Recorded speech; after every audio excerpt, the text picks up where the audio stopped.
All right, we're speaking with Frisky Bidness of the Rocket City Rollergirls here in Deer Park, Texas. Hi. Hi. So now this game coming up on the 1st. You'll be playing the San Antonio Charmed Forces, I believe. Yeah. Okay. Yes. Yeah. What do you know about them so far? I've seen a few of their games. They're a pretty well put together team, it seems. I think that us playing them, I think is going to be a very good match.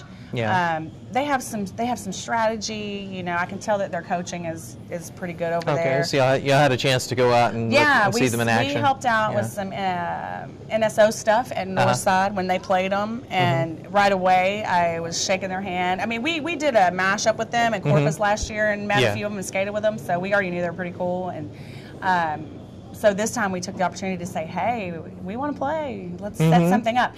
And we actually had another game set up this month. Didn't work out. So we called them up, and they were gracious enough to come help us out, and we're so appreciative. So we're playing on the 1st. Yeah. Okay. I think they I checked their website recently. I think they have added this game in their schedule. So so it was one of those last minute things, and it just worked out. Okay. That happens. That's one of the hardest things I think with roller derby is scheduling the bouts, making it work for everyone, making sure the dates are good for a whole group of women with a family, all the families and everything. It's hard to do.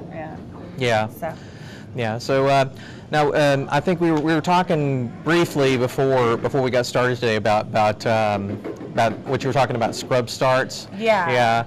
Call that that particular start where you get down on one knee at the start line. Your blockers on the start line, so to get the jam started quicker. I can see it being used sometimes.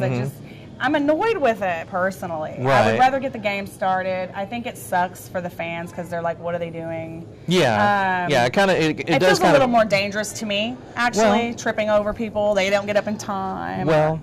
Yeah, I know it was a bit confusing the first time we actually saw this happen. You know the origins of this, where this came from? Or? Actually, I'm not sure where it started, but I think the girls in the West actually kind of, I think they started playing with it first, and then it trickled down to us. But I'm just not a fan of it. I'd rather keep the game moving. So I really do hope that there's some things changed with that. Also, we play by WIFTA rules. Right. We're also I'm reading and researching the USAR's rules. I know that some of the WIFTA people are going to be like, ah, when I say that, because WIFTA's awesome. They've done a lot for the sport of roller derby for sure. I think that maybe making the rules a little less loopholey, I guess I should say. Yeah. Well, I did have a chance to look at the rule set, and it just seems like one set after another, sort of like circumstances where this rule doesn't apply, or just so much. I know it's hard for the refs and everything to keep up with that. Smart coaches and smart women have figured out ways to get around certain things, which they do in every sport. Right. I coming from a bank track and playing word rules, I really do think the jammer switching lead position is very exciting. I think it was ultimately a race when it started back in the day, so let's make it a little bit of a race. Keeps it interesting. Yeah. I see where that would be an advantage in a flat track situation. I was watching some derby on the internet. And which I do like every weekend. I love to do that. Right. And I saw a bank track game, and it was just so exciting to see them switching lead jammer, and a couple times they really pushed it, and it was just fun. It's fun to watch. It's fun as a fan to watch. Yeah, especially in that last quarter when it just running. When it can tear you apart. We've been there, huh? We've seen that anyway. Right. So we're kind of. I really wish that more leagues were playing around with the USAR's rules. I wouldn't mind skating a game by them. I'm not opposed to our girls learning them, so that we could play a game like by those rules if we can find a team that will do that, and try that out. Also, we want some boys involved. I'm excited to have some boys involved. I saw that down on the website. Y'all mentioned about possible co-ed situations. Yeah, we're trying to set up some co-ed games.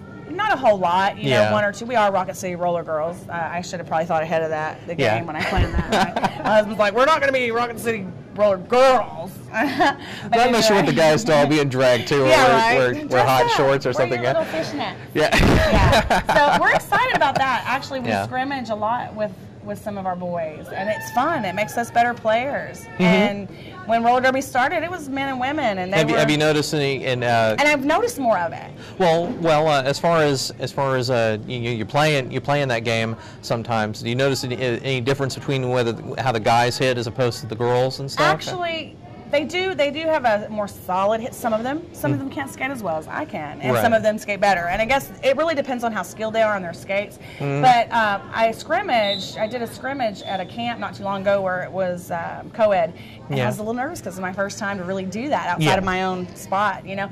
But they play like they know that they don't have to hit us like a football player, you know. They play strategic, and they play a lot more strategic than they do just plowing us, you know? Yeah. And it was really fun and challenging. I liked it a lot.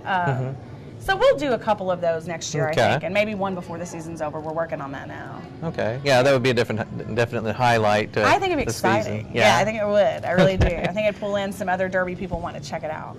Okay. Yeah. Okay. And you still have now your practices are what on? We still have skate camp on Monday nights. It starts at 6 o'clock, and that's open for anybody at any level.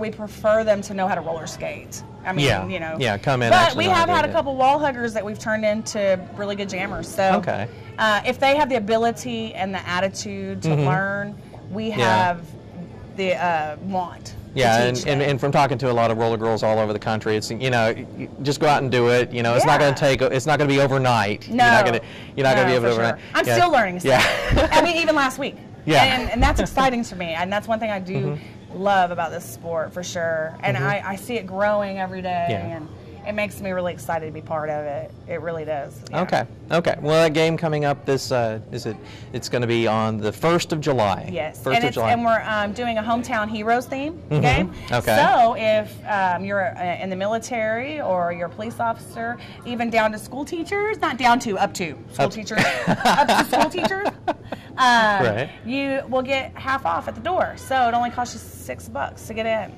And just something to show a little appreciation to those people that help us out, you know. We're not very big. We can't do a lot of donating, but we want to pull some fans in also and show them what we got. Right. And since we're playing Charmed Forces, too, we thought that would be pretty cool. Kind of fits in with the theme. Yeah. So. All right. And we're doing good raffles, too, so. Okay. We'll be looking forward to that game then. Cool. Okay. Thank you, Tony. All right. Thank you. As usual.